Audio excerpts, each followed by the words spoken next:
وہاں کے قدیمی باشندوں سے مل کر ایک جدید سلطنت کی بنیاد ڈالی، جو بعد میں سمائے تاریخ پر رومن ایمپائر یعنی رومت الکبریٰ کا درخشندہ ستارہ بن کر چمکی۔ وہاں کے قدیم باشندے زراعت پیشہ تھے، اس لیے ہندوستان کے قدیم آریوں کی طرح وہ بھی بارش، ہوا، سورج، آگ وغیرہ کی پرستش کرتے تھے۔ 753 قبل مسیح کے قریب روم کا شہر آباد ہوا، جو رفتہ رفتہ رومن تہذیب کا مرکز بن گیا۔ اس کی سلطنت کی شوکت و جلال کا اندازہ اس سے لگائیے کہ اس کے ایک بادشاہ سیزر کا نام دنیا کی لغت میں لفظ شہنشاہ کا مترادف ہو گیا۔ چنانچہ آج بھی جب لفظ قیصر بولا جاتا ہے تو اس سے ذہن 49 قبل مسیح کے کسی خاص بادشاہ کی طرف منتقل نہیں ہوتا، بلکہ شہنشاہ کا عام مفہوم نگاہوں کے سامنے آ جاتا ہے۔ اسی قیصر کا جانشین شہنشاہ آگسٹس تھا، جس کی سیاست کی سٹیج پر حسن کلیوپیٹرا کی داستان رنگین کا آخری کھیل کھیلا گیا، اور یوں یونان کی تہذیب کے آثار بقایا روم کی طرف منتقل ہو گئے۔ یہی وہ عہد تھا جس میں ہوریس اور ورجل جیسے شعراء پیدا ہوئے۔ یہیں سے 2 قدم آگے بڑھ کر نیرو المتوفی 69 عیسوی جیسے مستبد حکمران کا عہد آتش بار و عالم سوز سامنے آتا ہے۔ اب ہم 1 صدی عیسوی تک آ پہنچے ہیں، اور یہی وہ مقام ہے جہاں رومن تہذیب کی تاریخ میں ایک بہت بڑا موڑ آتا ہے۔ یہ وہ زمانہ ہے جب رومت الکبریٰ کا دماغ ایک عالمگیر سلطنت کے حسین تصور سے سامان 100,000 چراغاں کیے ہوئے تھا، اور فلپسن کے الفاظ میں انہیں زوم تھا کہ تمام کرۂ ارض کے مالک رومن ہیں۔ International laws and customs volume 1 page 109۔ این اس زمانے میں پولس یعنی سینٹ پول کی مخترع عیسائیت چپکے سے روم میں داخل ہو گئی، اور آہستہ آہستہ اس درجہ اثر انداز ہو گئی کہ 323 عیسوی میں شہنشاہ قسطنطین یعنی کانسٹنٹین نے اسے سلطنت کا مذہب قرار دے دیا۔ سطح بی یا یوں کہیے کہ جذبات سے متاثر مورخ اس واقعہ عظیم یعنی عیسائیت کے اثر و نفوذ کو نہایت مبارک انقلاب قرار دیتے ہیں، لیکن جن مورخین کی نگاہیں حوادث زمانہ کو ان کی گہرائیوں میں اتر کر دیکھتی ہیں، وہ اس حقیقت کے اعتراف میں تأمل نہیں کرتے کہ یہی مبارک انقلاب در حقیقت رومت الکبریٰ کے انحطاط و سقوط کا باعث ہوا۔ چنانچہ بریفولڈ عیسائیت کا اثر کے زیر عنوان لکھتا ہے، روم اپنی ہستی کی بقا کے لیے مشرق کے ساتھ موت و حیات کی لڑائی لڑتا رہا، اور یونان کی طرح اس نے مشرق کو بالآخر زیر بھی کر لیا، لیکن مشرق بھی اپنا انتقام لیے بغیر نہیں رہ سکتا تھا، اور یہ انتقام یونان کے مقابلے میں کہیں زیادہ نمایاں اور مکمل تھا۔ جس سال روم کو ہنی بال پر فتح عظیم حاصل ہوئی، عین اسی سال خدائی بادشاہت کا ہراول دستہ روم کی 4 دیواری میں داخل ہو گیا اور وہاں اپنے قدم جما لیے۔ بس اسی دن سے کالڈیا کے نجومی، مصر کے شعبدے باز، یہودی علماء اسرار و بواطن، ایرانی جادوگر، شامی فسوں ساز، ہندی فقیر، لشکر در لشکر اور فوج در فوج یورش کرتے آ گئے تاکہ اس عالم باآغوش شہر پر اپنا تسلط جما لیں۔ The Making of Humanity page 155۔ یہی وہ اجمال ہے جس کی تفصیل آپ کو گبن کی تاریخ زوال و سقوط سلطنت روما کی 8 مبسوط جلدوں میں ملے گی۔ حقیقت یہ ہے کہ عیسائیت کی وہ تعلیم جس کی اختراع و ترویج پولس کی رہین منت ہے، تہذیب و تمدن، علم و حکمت، شوکت و ثروت، عمرانیت و معاشرت، غرض یہ کہ انسانیت کے ہر روشن پہلو کے لیے زہر قاتل کا حکم رکھتی ہے، اور جس معاشرے میں یہ تعلیم سرایت کر جائے اس کا زوال لابدی اور اس کی موت یقینی ہے۔ یہی وہ خطرہ تھا جس کی بنا پر یورپ نے مذہب کو گرجا کی 4 دیواری میں محدود کر کے رکھ دیا تاکہ اسے زندگی کے کسی معاملے سے کچھ واسطہ نہ رہے۔ بہرکیف یہ تھا وہ انقلاب جو 1 صدی عیسوی میں رومن تہذیب کے حصار میں در آیا۔ شہنشاہ قسطنطین روم کو چھوڑ کر بازنطین کی طرف منتقل ہو گیا اور قسطنطنیہ کو اپنا دارالسلطنت قرار دے دیا۔ رومن سلطنت کی یہ شاخ دنیا میں بازنطینی حکومت کے نام سے روشناس ہوئی۔ یہی وہ حکومت تھی جو اسلامی انقلاب کے منہ آئی، جب اس کی زمام اختیار ہرکل یعنی ہرکولس کے ہاتھوں میں تھی۔ رومت الکبریٰ اور بازنطینی حکومت کے زوال و سقوط کے اسباب کے متعلق مورخین نے بڑی کد و کاوش کی ہے، اور اس موضوع پر بڑی بڑی ضخیم کتابیں وجود میں آ چکی ہیں۔ لیکن ان تمام تحقیقات کا نچوڑ ایک لفظ میں سمٹ کر آ گیا ہے جسے فساد کہا گیا ہے۔ یہ فساد آیان حکومت اور ارباب مذہب دونوں میں پیدا ہو گیا تھا، اور یہی اس کی تباہی اور بربادی کا بنیادی سبب ہوا۔ لیکن یہ فساد کہیں باہر سے نہیں آیا تھا، بلکہ اس بنیاد میں داخل تھا جس پر اس تہذیب کی فلک بوس عمارت قائم تھی، یعنی اس کی تعمیر میں خرابی کی صورت مضمر تھی۔ بریفولٹ فساد کے عنوان سے لکھتا ہے، رومت الکبریٰ کے زوال و تخریب کا بنیادی سبب کوئی بتدریج بڑھنے والا فساد نہ تھا، بلکہ وہ فساد شر اور حقائق سے عدم توافق کا نقص تھا جو اس تہذیب کی بنیاد اور ہستی میں موجود تھا۔ انسانی حیت اجتماعیہ کا کوئی نظام جس کی بنیاد باطل اصولوں پر رکھی گئی ہو کبھی قائم نہیں رہ سکتا، خواہ اس باطل نظام کو کتنے ہی تدبر اور دانش مندی سے کیوں نہ چلایا جائے۔ اس کی بنیادی کمزوری خارجی نظم و ضبط اور ادھر ادھر کی جزئی مرمت سے کبھی رفع نہیں ہو سکتی۔ جب تک اس کی اصل باقی ہے اس کے لیے تباہی مقدر ہے۔ روما کی سلطنت عوام کو لوٹ کھسوٹ کر خواص کو متمول بنانے کا ذریعہ تھی۔ انہوں نے اس سوداگری کو نہایت قابلیت اور تدبر، خلوص اور دیانت سے چلایا، لیکن حسن انتظام کی یہ تمام خوبیاں بنیادی باطل کو اس کے فطری نتائج سے نہ بچا سکی۔ غلط بنیادوں کے اثرات بلا رو رعایت نتیجہ خیز ہو کر رہے۔ The Making of Humanity، page 159۔ غلط بنیادوں پر اٹھی ہوئی تہذیب کا نتیجہ تھا کہ رومیوں کی ترقی کے انتہائی عروج کے زمانے میں بھی زندگی ایک الجھاؤ بن چکی تھی، برق رفتار لیکن بے سکون، فوری تغیرات سے معمور، انتہا درجے تک غمناک اور اندھوگیں، مبتلا کشاکش، بے پناہ خواہشات اور پھر مایوسیاں اور ناکامیاں۔ یہ تو تھی اصل، اور اس کے برگبار سرکاری حکام انتظام سلطنت میں کوئی دلچسپی نہیں لیتے تھے، اس لیے کہ پہم خانہ جنگیوں کی وجہ سے انہیں اپنے مستقبل کے متعلق کبھی اطمینان نہیں ہوتا تھا۔ وہاں کسی شے کو ثبات ہی نہ تھا، لہٰذا ان کے نزدیک کرنے کا کام صرف یہ تھا کہ قوت یا فریب سے جس طرح بھی ہو سکے دولت اکٹھی کر لی جائے، اور جب تک یہ سلسلہ چل سکے اسے اپنی کامرانیوں پر صرف کیا جائے۔ History of the world, edited by week, page 230۔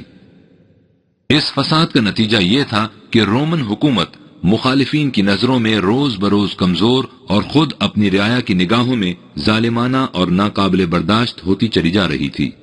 جس نسبت سے رعایا کے مصائب روز افزوں تھے اسی نسبت سے ٹیکسوں میں اضافہ ہوتا چلا جاتا تھا۔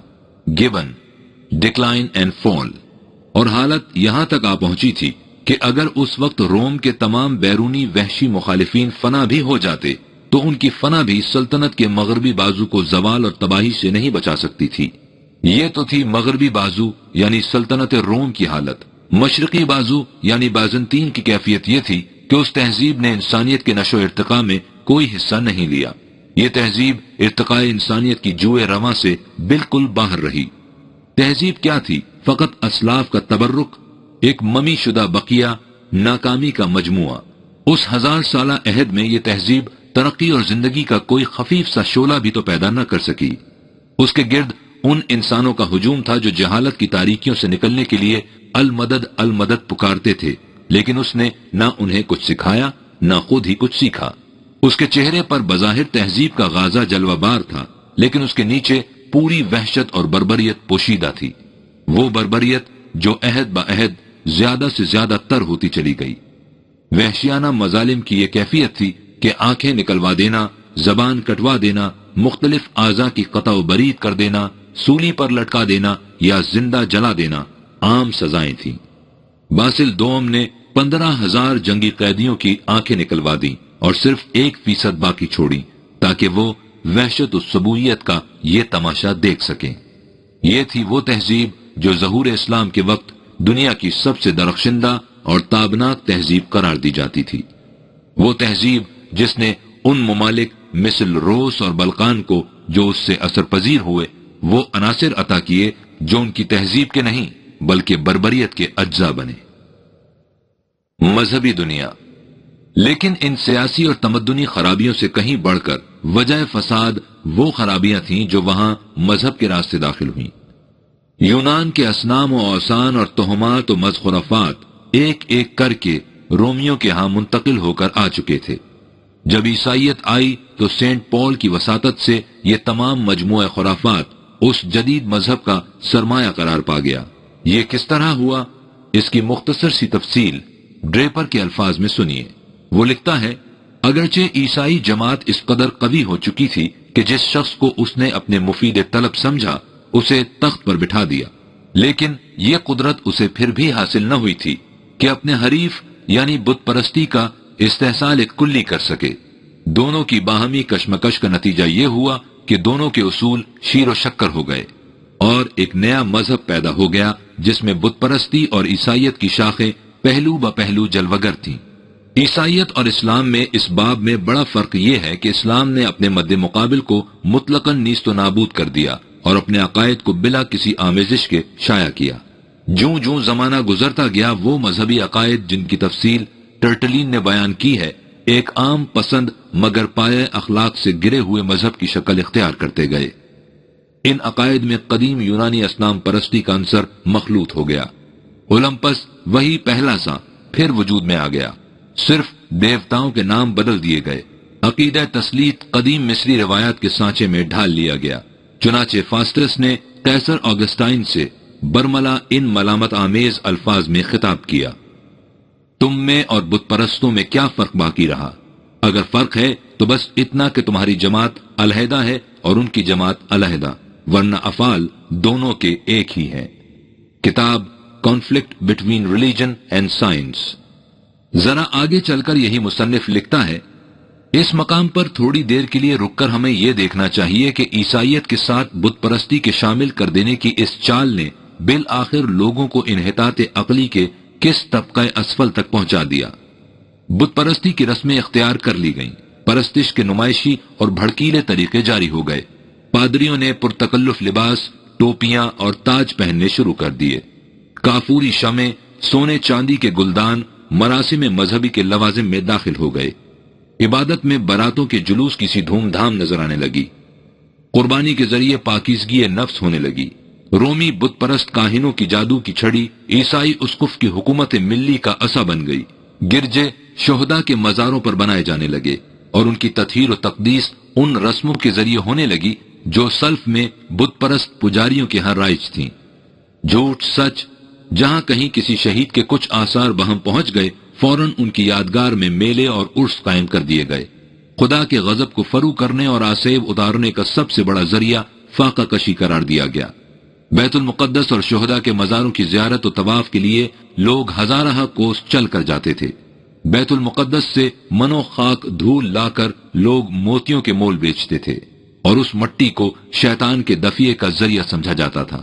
دم کیے ہوئے پانی کے اوصاف و خواص میں تو کسی کو کلام ہی نہ تھا۔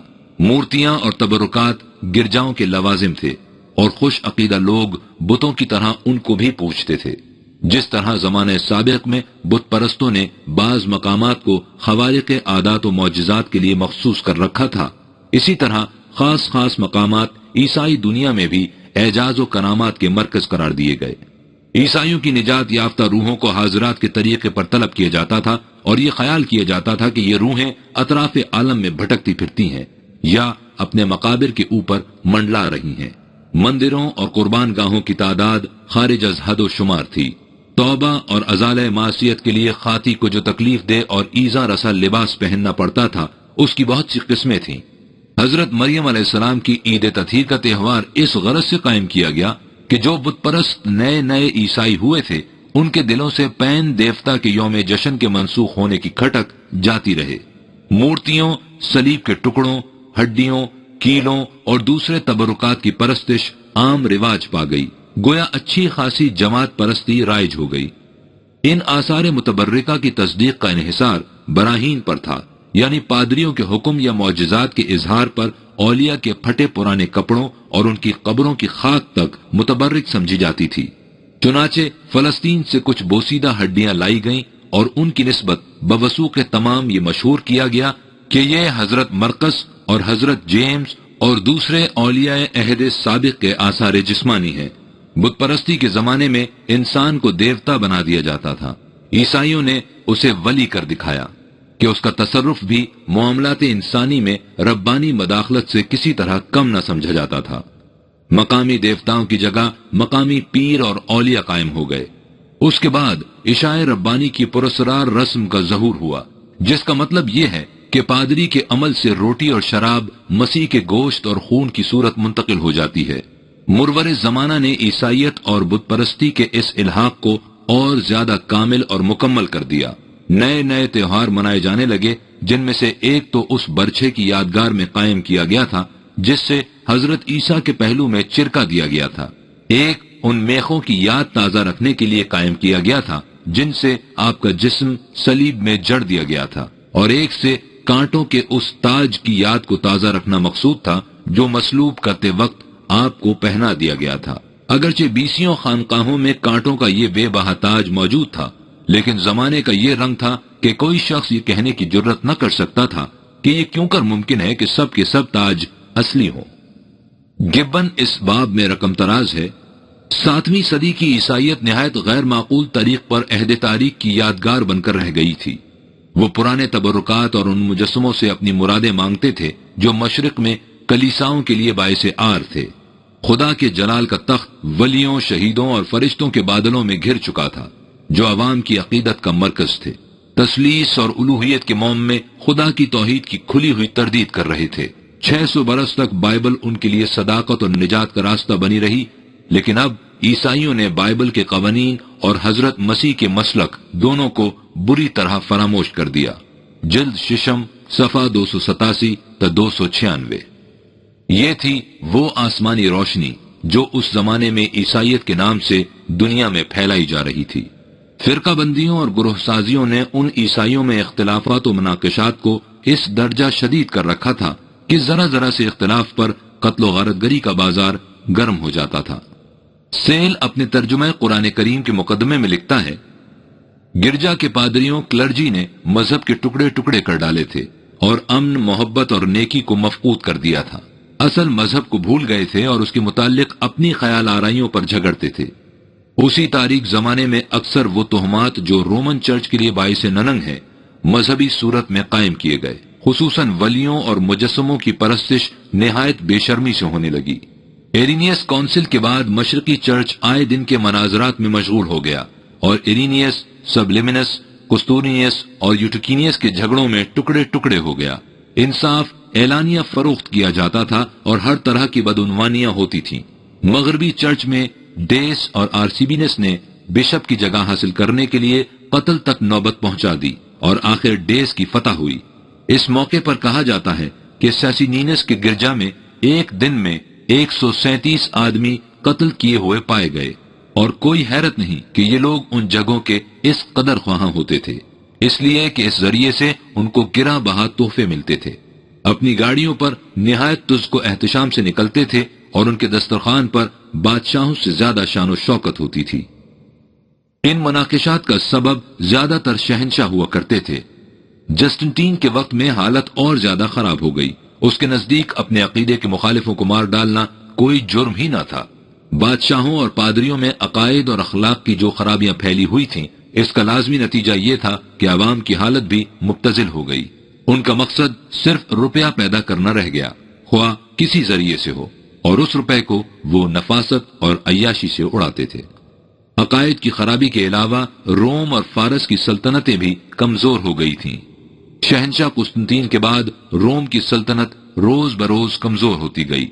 عام طور سے اس کے جانشین بزدلی اور مظالم کے لیے مشہور تھے۔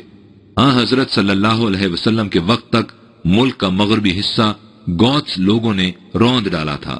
یونانیوں کی عیش پسندی اور اخلاقی خرابیوں نے ان کی قوت کو زائل کر دیا تھا۔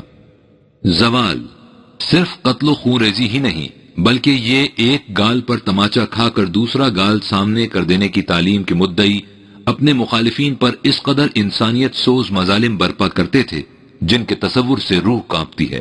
ان کی تفصیل گبن اور ڈریپر کے ہاں دیکھیے۔ ایک اسقف اعظم سینٹ سدل کا حریف آرمنٹس نامی ایک پادری تھا۔ ایک روز سرے راہ 65 راہبوں کی جماعت اس پر ٹوٹ پڑی اور اسے پتھر مار مار کر ہلاک کر دیا۔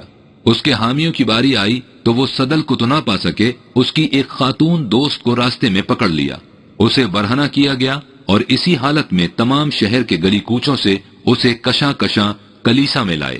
جہاں پہنچ کر اسے پیٹر کے مقدس گرز سے ہلاک کیا گیا۔ پھر اس کا گوشت ہڈیوں سے جدا کیا گیا اور لاش کے ٹکڑے ٹکڑے کر کے اسے جلا دیا گیا۔ اس قسم کے واقعات وہاں کا معمول بن چکے تھے۔ پھر پوپ اپنی پرستش الگ کراتے تھے، بادشاہ قیصر آگسٹس الگ پوجا جاتا تھا۔ ان تمام مفاسد سے بڑھ کر فتنہ خانقاہیت تھا جس نے ان کے دل اور دماغ دونوں کو بیکار کر دیا تھا۔ برفولڈ لکھتا ہے، اگر ہم بازنطینی حکومت کے جمود و تعطل کے اسباب و علل دریافت کرنا چاہیں تو یہ 3 عنوانات کے تابع آ جائیں گے۔ سب سے پہلے جاہل اور متعصب راہبوں کا وہ ہجوم جو اس سلطنت کی قوت کو چاروں طرف سے گھیرے ہوئے تھا۔ وہ ہر صوبے اور ہر قریے میں ٹڈی دل کی طرح پھیلے ہوئے تھے۔ صرف ایک قسطنطنیہ میں کوئی 100 سے زیادہ خانقاہیں تھیں۔ اسٹاؤڈین میں قریب 1000 راہب ہوں گے۔ ایتھوس، اوٹیڈا، اولمپس کی پہاڑیاں اور مارمورا کا جزیرہ خانقاہوں سے پٹا پڑا تھا۔ ہر 10 قدم پر آپ کو گیسو دراز، کوہتا آستین، راسپیوٹن نما مشائخ دکھائی دیتے تھے جن کے گرد معتقدین کا ہجوم ان کی دست بوسی کے لیے حلقہ بنائے رہتا۔ ہر شریف آدمی، ہر سوداگر، ہر دولت مند، ہر نیک خاتون کوئی نہ کوئی خانقاہ بنواتی۔ ان فقیروں کا تسلط عوام کے قلوب پر بہت گہرا تھا۔ وہ اپنی کرامات، معجزات اور تذکار اولیاء سے لوگوں کو مروب کرتے۔ ان کے خوارق و کرامات اور گزشتہ اولیاء کی تماثیل کی پرستش ہوتی۔ ہر مشکل میں ان سے مدد مانگی جاتی۔ تجارت میں کامیابی، متاع گمگشتہ کی بازیافت اور بیماری سے شفا کے لیے ان کی طرف رجوع کیا جاتا۔ چونکہ ان لوگوں کو عوام کی اندھی عقیدت حاصل تھی، اس لیے وہ حکام وقت کی کچھ پرواہ نہیں کرتے تھے۔ 4 صدی عیسوی میں یہ سلسلہ خانقاہیت روبہ ترقی تھا۔ 6 صدی عیسوی میں یہ اپنی انتہا تک پہنچ گیا جب سینٹ بینیڈکٹ نے اسے ایک منظم ادارے کی صورت میں متشکل کر دیا۔ تجرد و خلوت گزینی کی اس زندگی میں وہ اپنے آپ کو طرح طرح کی تکالیف میں مبتلا رکھتے اور اس کو قرب الہی کا ذریعہ سمجھتے۔ نہ صرف تکالیف و مصائب بلکہ نہایت گھناؤنی اور نفرت انگیز حرکات انتہائی عبادت سمجھی جاتی۔ کوئی قسم کھا لیتا کہ تمام عمر غسل نہیں کروں گا، کوئی اپنے آپ کو عمر بھر دلدل میں ڈالے رکھتا، کوئی غلاظت کے حصار میں بیٹھے رہنے میں عافیت سمجھتا، کوئی اندھیری کوٹڑی میں پڑا رہتا۔ جب زندگی کا تصور اس قدر نفرت انگیز ہو جائے تو حسن ذوق اور احساسات لطیفہ کی جو مٹی خراب ہوگی وہ ظاہر ہے۔ چنانچہ رفتہ رفتہ ان کی فطرت اس قدر مسخ ہو گئی کہ وہ ہر حسین و لطیف شے سے ابا کرتی تھی، حتیٰ کہ بقول وائٹ وہ کسی حسین شے کی موجودگی میں خدا کی عبادت ہی نہیں کر سکتے تھے، اور جس جگہ انہیں ذوق سلیم کا کچھ بھی مظاہرہ دکھائی دیتا وہ اسے تباہ و برباد کرنا اپنا مذہبی فریضہ سمجھتے تھے۔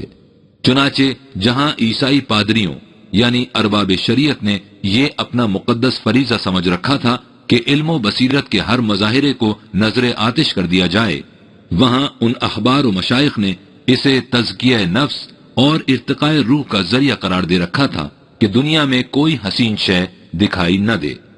یہی وہ زاویہ نگاہ تھا جس کا ماتم کرتے ہوئے ڈورسی لکھتا ہے کہ ہمارے پاس رومیوں کے حماموں کے متعلق اس لیے معلومات موجود ہیں کہ انہیں آتش فشاں پہاڑ ویسوویس کی راکھ نے ڈھانپ دیا تھا، لیکن ہم اسپین میں مسلمانوں کے حماموں کے متعلق کچھ نہیں جانتے، اس لیے کہ وہاں بدقسمتی سے کوئی ویسوویس نہ تھا جو انہیں اپنی راکھ سے ڈھانپ دیتا، بلکہ وہاں عیسائی فرڈیننڈ اور ایزابیلا تھے جنہوں نے اپنے احکام شاہی سے ان سب کو مسمار کرا دیا۔ بک سویلائزیشن پیج 410۔ حسین و نفیس حمام ہی کیا، ان کی جہالت نے تو دنیا کی ہر مہذب شے کو تباہ و برباد کر دیا۔ یہی مورخ دوسرے مقام پر لکھتا ہے، دنیا قدیم کی تہذیب عیسائی راہبوں کے ہاتھوں 1000 سال کی نیند سو گئی۔ نو انسانی کی تاریخ میں کسی واقعے نے اتنی تباہی یا نگاہ کے زاویے میں ایسی تبدیلی پیدا نہیں کی جتنی عیسائیت نے کی ہے۔ انسان نے ہزارہ سال کی محنت شاقہ کے بعد جو کچھ بنایا، حتیٰ کہ دنیا اور زندگی کی تمام مسرتیں، بیوی، گھر بار، دولت، صحت، خوشی، یہ سب ایک نجات دہندہ کے نام پر قربان کر دیے گئے، اور وہ بھی دنیا میں امن نہیں بلکہ فساد پھیلانے کے لیے۔ علم دشمنی۔ ان کی علم دشمنی کی یہ کیفیت تھی کہ پوپ گریگری نے سائسرو اور لیوائی کی ان تمام کتابوں کو جلا دیا جو اس کے ہاتھ لگی۔ اس نے ایک مرتبہ سنا کہ ویانا کے ایک بشپ کو ادب سے کچھ لگاؤ ہے، تو اس نے نہایت برافروختہ ہو کر لکھا کہ ہم نے سنا ہے کہ تم ادب پر لیکچر دیتے ہو، ہمیں تمہاری طرف سے یہ سننے کی توقع ہے کہ تمہیں اس قسم کی لغویات سے کچھ تعلق نہیں۔ اور جیسا کہ خانقاہی نظریہ حیات کا لازمی نتیجہ ہے، ان کے قواعد عملیہ کے عزم ہلال اور تہم پرستی کا یہ عالم تھا کہ جب 410 عیسوی میں ہیلینک نے روم پر چڑھائی کی ہے تو تمام علاقہ تباہی اور بربادی اور آگ اور خون کے چنگل میں تھا، اور شہر کے اندر سینٹ اوگسٹائن اس اہم مسئلے کے حل میں مصروف تھے کہ اس بربریت میں جن کنواری لڑکیوں کی عصمت دری ہوگی وہ حیات اخروی میں تاج غدارت یعنی کراؤن آف ورجن ہوڈ سے سرفراز ہو سکیں گی یا نہیں۔ باقی یورپ، یہ تھی مجملاً اس تہذیب کی حالت جو 6 صدی عیسوی کی سب سے بڑی مہذب دنیا کا ترہ امتیاز تھی، اور جب مہذب دنیا کی یہ حالت تھی تو یورپ کے باقی غیر مہذب علاقے کی جو کیفیت ہوگی وہ محتاج بیان نہیں۔ ہمارے خیال میں ان وحشی قبائل کی زندگی کا تصور کرنے کے لیے بریفولڈ کا ایک اقتباس کافی ہوگا۔ وہ لکھتا ہے، وہ جنگلات اور دلدلی زمینوں پر جھونپڑیوں میں رہتے، ان کے پاس چند گھریلو ضروریات کی چیزیں، کچھ آلات کشاورزی اور دیہاتی گیت ہوتے۔ اس کے بعد وہ مدہوش، شرابی، خونخوار، قاتل، غدار اور سخت فحشکار تھے۔ ان کی جہالت انتہائی کمینہ پن اور بےایمانہ انداز کی تھی۔ شراب کے نشے میں بدمست ہو کر اونچے اونچے چلانا اور خرمستیاں کرنا ان کا سب سے بڑا جشن طرب تھا۔ قتل و غارت گری، سفاکی، حیا سوز تشدد ان کی قوتوں کے مظاہرے تھے، اور جب ان چیزوں سے فارغ ہوتے تو بیٹھے آگ تاپتے اور ان کی عورتیں کام کاج کرتی۔ یہ تھی یورپ کی حالت، وہ حالت جس کے متعلق گبن لکھتا ہے کہ اتنے سے عرصہ تاریخ میں خرابیوں میں زیادتی اور خوبیوں میں کمی اور کہیں نہیں مل سکتی۔ ہندوستان کی تہذیب۔ ہمارا تاریخ تہذیب کا کارواں اب منزل کے قریب آ پہنچا ہے۔ اب ہمیں حدود عرب میں داخل ہو جانا چاہیے، لیکن یہ داستان ناتمام رہ جائے گی اگر اس میں ہندوستان کی تہذیبی حالت کا ٹکڑا شامل نہ کیا جائے۔ ہندوستان کی قدیم تہذیب کے متعلق کچھ لکھنے کے سلسلے میں سب سے بڑی دشواری یہ ہے کہ ان کے ہاں تاریخ کا کوئی باقاعدہ سلسلہ ہی نہیں۔ جو واقعات ابھی مسلمانوں کی ہندوستان میں آمد سے پہلے کل گزرے ہیں، جب ان سے ان کے متعلق پوچھیے تو یہ انہیں لاکھوں سال پہلے کی بات بتائیں گے۔ اب خدا خدا کر کے ان کے ہاں کچھ ایسے لکھنے والے پیدا ہوئے ہیں جنہوں نے اس دشواری کا احساس کر کے اپنے ہاں کی تاریخ اور تہذیب کے متعلق کچھ سنبھل کر پیش کرنے کی ہمت کی ہے۔ ان میں ایک صاحب M.R.C. دت ہیں جن کی کتاب A History of Civilization in Ancient India پراچین تہذیب پر مستند صحیفہ سمجھی جاتی ہے۔ مسٹر دت نے ہندوستان کی تہذیب کو مختلف حصوں میں تقسیم کیا ہے اور 5ویں صدی عیسوی سے مسلمانوں کی آمد تک کا زمانہ پرانک تہذیب کا زمانہ قرار دیا ہے۔ چونکہ ہمارے موضوع کا تعلق اسی زمانے سے ہے، اس لیے ہم اس زمانے کے متعلق مسٹر دت کی شہادت پیش کرتے ہیں تاکہ یہ حقیقت سامنے آ جائے کہ اس وقت ہندوستان میں تہذیب کی کیا حالت تھی۔ اس عہد کا تعارف کراتے ہوئے مسٹر دت اپنی کتاب کی جلد 2 کے مقدمے میں رقم تراز ہیں کہ اس زمانے کے قوائف کو پیش کرتے ہوئے میں نے اس باب میں بالکل تامل نہیں برتا کہ میں نہایت تکرار اور شدت سے اس حقیقت کو واضح کر دوں کہ قدیم ہندی اداروں میں جو کچھ صحت بخش، آزاد، غیر مقید اور حیات آور عنصر تھا، اس کا کس قدر فقدان ہو چکا تھا۔ یہ وہ صداقت ہے جسے ہم ہندوؤں کو ہمیشہ پیش نظر رکھنا چاہیے۔ مقدمہ صفحہ نمبر 1۔ اب آگے بڑھیے۔ بت پرستی ان کا عام مسلک ہو چکا تھا۔ وہ لکھتے ہیں، بت پرستی کا رواج عام تھا۔ انسان کے دل پر بت پرستی کبھی شرافت آمیز اثر نہیں چھوڑتی، لیکن ہندوستان میں تو بت پرستی کے ساتھ اور بھی بہت سی خرابیاں شامل تھیں۔ مندروں کے پجاری برہمن لوگوں کی گردنوں میں اپنی پرستش کی زنجیریں بھی ڈالے ہوئے تھے۔ رفتہ رفتہ مذہب اس قدر پستی کی حالت تک پہنچ گیا کہ مٹی کی مورتیوں اور برہمنوں کی اندھی پرستش کے سوا اور کچھ باقی نہ رہ گیا۔ مذہب کی عمومی حالت پر تبصرہ کرنے کے بعد یہ مورخ لکھتا ہے، یہ ہے وہ افسانوی معتقدات، یہ ہے وہ مذہبی رسوم و مناسک جو ان اسلاف کے جانشین عمل میں لاتے تھے۔ جو ویدوں کے منتر گاتے اور اپنشدوں کے مسائل میں تجسس و تفحص کرتے تھے۔ تنتر لٹریچر کے متعلق جو اس زمانے کی نمایاں خصوصیت تھی، مسٹر دت کی رائے سننے کے قابل ہے۔ وہ لکھتے ہیں، مورخین کے لیے تنتر لٹریچر ہندو فکر کا کوئی خاص گوشہ پیش نہیں کرتے، بلکہ وہ انسانی ذہنیت کی وہ مسخ شدہ صورت پیش کرتے ہیں جو محض اس وقت ممکن ہو سکتی ہے جب قومی زندگی فنا ہو چکی، سیاسی شعور مٹ چکا اور علم کی شمع گل ہو چکی ہو۔ پیدائش کے اعتبار سے انسانوں کی طبقاتی تقسیم وحدت خلق اور مساوات انسانی کے بنیادی اصول کے خلاف ہے، لیکن ہندو سوسائٹی کا مدار ہی اس تقسیم پر ہے، اس لیے کہ ان کے مذہب کا اصل الاصول نظریہ تناسخ ہے، اور مسئلہ تناسخ کا فطری نتیجہ ذاتوں کی تقسیم ہے۔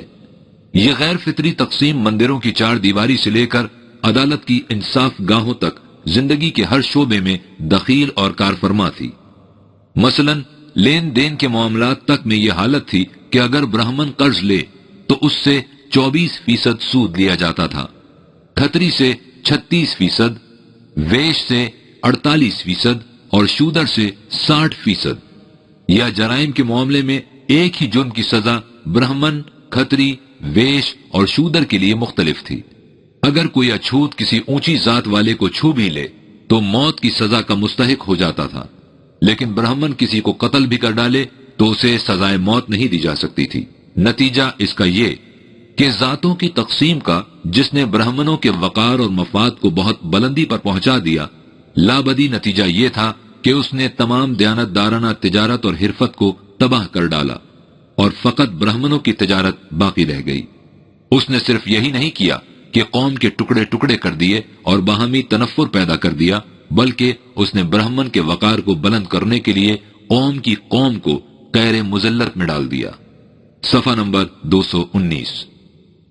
اسی ورنوں کی تقسیم کے متعلق ایک دوسرے مقام پر مسٹر دت ان الفاظ میں تنقید کرتے ہیں، ذاتوں کی تقسیم کا نظریہ قدامت پسند ہندوؤں کے تخیل اور اعتقاد میں قرن ہائے قرن سے بہے چلا آ رہا ہے۔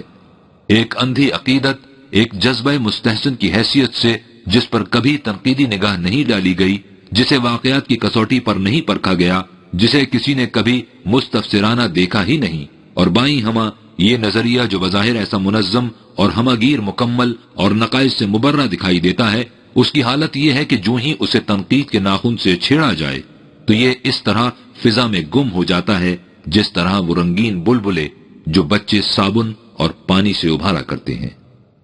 اس معاشرت میں شودروں کا وجود بجائے خویش ایک کھلی ہوئی غلامی کی شکل تھی، لیکن ان کے علاوہ مستقل غلامی یعنی سلیوری کا رواج بھی کچھ کم نہ تھا۔ چنانچہ امیر آدمیوں کی جائیداد اور املاک میں غلام سب سے زیادہ قیمتی متاع تصور کیے جاتے تھے۔ ہندوستان قدیم میں گھر کے غلام کی اسی طرح خرید و فروخت ہوتی تھی جس طرح ازمنہ قدیمہ میں دیگر ممالک میں۔ قرضہ لینے والا اپنی لونڈیوں کو قرض دینے والے کے پاس رہن رکھ دیتا تھا۔ غلاموں کی 7 قسمیں ہوتی تھیں، جن میں علاوہ دیگر اقسام جنگ کے قیدی، غلاموں کی اولاد اور زر خرید غلام سب اہم تھیں۔ معاشی نظام یکسر سرمایہ دارانہ تھا، چنانچہ منو جی وسس دھرم شاستر کے حوالے سے بیاج کی شرح و آئین کے متعلق تفصیلی احکام بیان کرتے ہیں۔ راجاؤں کے محلات میں بادانوشی کثرت سے رائج تھی۔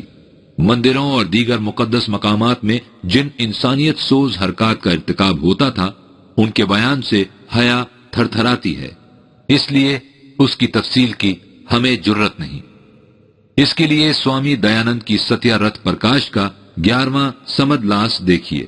بہرحال یہ تھی 6 صدی عیسوی میں ہندوستان کی تہذیب کی عمومی حالت۔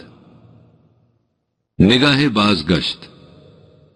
گزشتہ اوراق میں جو کچھ لکھا گیا ہے اس پر نگاہ بازگشت ڈالیے اور دیکھیے کہ 6 صدی عیسوی میں دنیا تہذیب و تمدن اور جہان عمرانیت اور معاشرت کی کیا حالت ہو چکی تھی۔ مذہب کی دنیا کو دیکھیے تو خدائے واحد القہار کا صحیح تصور کسی مقام پر بھی موجود نہ تھا۔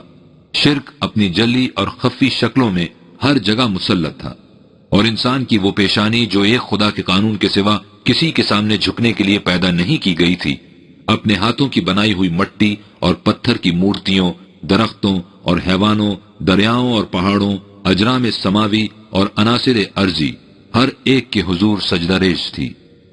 اس کا لازمی نتیجہ یہ تھا کہ انسان اپنے مقام سے یکسر ناآشنا تھا، اور وہ جس کے لیے ارض و سماوات کی ہر شے مسخر کر دی گئی تھی، ارض و سماوات کی ہر شے سے خائف اور ہراساں، ترساں و لرزاں زندگی کے دن پورے کر رہا تھا۔ چونکہ یہ اپنے مقام سے بے خبر اور اپنی حقیقت سے ناآشنا تھا، اس لیے مذہبی پیشوائیت کی انسانیت سوز لعنت اس کی زندگی کے ہر گوشے پر غالب تھی۔ جو اس سے ذرا آگے بڑھتے تھے ان کے لیے خانقاہیت کا بحر منجمد موجود تھا، جہاں پہنچ کر زندگی کی ہر حرارت افسردگی اور ہر تازگی پژمردگی میں بدل جاتی تھی۔ کہیں افلاطون کا فلسفہ آئیان نامشہود ہر حقیقت کو سراب میں بدل رہا تھا، اور کہیں بدھ مت کا قنوتی تصور حیات اس جہان کیف و رنگ کو مجلس آب و گل بنائے ہوئے تھا۔ کہیں تناسخ کا نظریہ انسان کے ارادے و اختیار کو سلب کر کے اسے مجبور محض قیدی کی طرح دنیا کے جیل خانے میں بند کیے تھا، جہاں وہ کسی گزشتہ جنم کے موہوم گناہوں کی سزا بھگتنے کے لیے بھیج دیا گیا تھا، اور کہیں مزدکیت کا عقیدہ اسے فطری قوانین کی حدود و قیود سے بھی آزاد کر کے شتر بے مہار کی طرح وادی بہیمیت میں بے باکہ نہ چھوڑ رہا تھا۔ جہالت کی یہ حالت تھی کہ وہ معلول جس کی علت اس کی سمجھ میں نہیں آتی تھی، مافوق الفطرت قوت سے موسوم ہو کر دیوی دیوتا بن جاتا تھا۔ نظام تمدن و سیاست کی طرف آئیے تو شخصی حکمرانوں کے آہینی پنجوں کی مستبدانہ و قاہرانہ گرفت حریت فکر اور آزادی خیالات کی ہر رمق کا گلا گھونٹ رہی تھی، اور اس خیال سے کہ کہیں ان اطواق و سلاسل کی گرفت ڈھیلی نہ ہونے پائے، بادشاہ کو ایشور کا اوتار، سایہ یزداں اور خدا کی صفات کا حامل قرار دے رکھا تھا، اور یوں اس کی ہر جگہ پرستش ہوتی تھی۔ زبان سیاست انسانی حقوق کے الفاظ تک سے ناآشنا اور مساوات کے مفہوم تک سے بے خبر تھی۔ ذاتوں کی تقسیم نے قبائے وحدت نوع انسانی کی دھجیاں بکھیر رکھی تھیں۔ غلامی اس زمانے کی معاشرت کا جزو لا ینفیک بن چکی تھی، اور ارسطو جیسا حکیم اسے انسانی معاشرت کے لیے ناگزیر خیال کرتا تھا۔ معاشی نظام میں سرمایہ داری کی خباثت معمول قرار پا چکی تھی۔ سود کی شرحیں شاستروں کی روح سے متعین ہوتی تھیں۔ سینیکا جیسا مصلح جو عمر بھر غریبوں اور مفلسوں کی ہمدردی میں سرد آہیں کھینچتا رہا، قریب 4.5 کروڑ روپے کی جائیداد چھوڑ کر مرا۔ اخلاق کی دنیا میں شرم ایک طرف سر جھکائے کھڑی تھی تو حیا دوسری طرف منہ چھپائے تھی۔ فحشکاری کی کوئی صنف نہ تھی جسے اس زمانے میں سند جواز نہ مل چکی ہو، اور سیاہ مستی کی کوئی لغزش نہ تھی جس پر کوئی پابندی باقی رہ گئی ہو۔ شاہی محلات اور عمرہ کی محفلیں تو ایک طرف، تقدس و عقیدت کے مذہبی مراکز تک شرمناک فواہش کے اڈے بن چکے تھے۔ غرض یہ کہ یہ تھی وہ دنیا جس میں انسانیت اس درجہ مسخ ہو چکی تھی کہ حقیقت کی کوئی جھلک کہیں دکھائی نہیں دیتی تھی۔ اقبال کے الفاظ میں بود انسان در جہاں انسان پرست، ناقص و نابود مند و زیر دست، ستوت کسرا و قیصر رہزنش، بند ہا در دست و پاؤ گردنش، کاہنو پا پاؤ سلطان و امیر، بہر یک نخچیر صد نخچیر گیر، صاحب اورنگ و ہم پیر کنشت، باج بر کشت خراب اونوشت، در کلیسا اسقف رضوان فروش، بہر ای سید زبوں دام بدوش، برہمن گل از خیابانش ببرد، خرمنش مغزادہ باتش سپرد، از غلامی فطرت اودوں شدہ، نغمہ ہاں اندر نئے اوخوں شدہ۔ یہ تھی وہ دنیا جس کی تفاصیل و اطناب کو قرآن کریم نے ایک مختصر سے ٹکڑے میں اس حسن و خوبی سے سمیٹ کر رکھ دیا ہے کہ اس کی جامعیت پر ہر حقیقت بھی نگاہ وجد آگیں دکھائی دیتی ہے۔ وہ کہتا ہے کہ اس وقت حالت یہ ہو چکی تھی کہ ظهر الفساد في البر والبحر بما كسبت أيدي الناس ليذيقهم بعض الذي عملوا لعلهم يرجعون۔ اس وقت انسانی دسیسہ کاریوں سے حالت یہ ہو چکی تھی کہ خشکی اور تری میں ہر جگہ فساد ہی فساد نظر آتا تھا، کوئی شے اپنے صحیح مقام پر نہیں رہی تھی۔ یہ تھی دنیا تہذیب و تمدن کی حالت نبی اکرم صلی اللہ علیہ وسلم کے ظہور قدسی کے وقت۔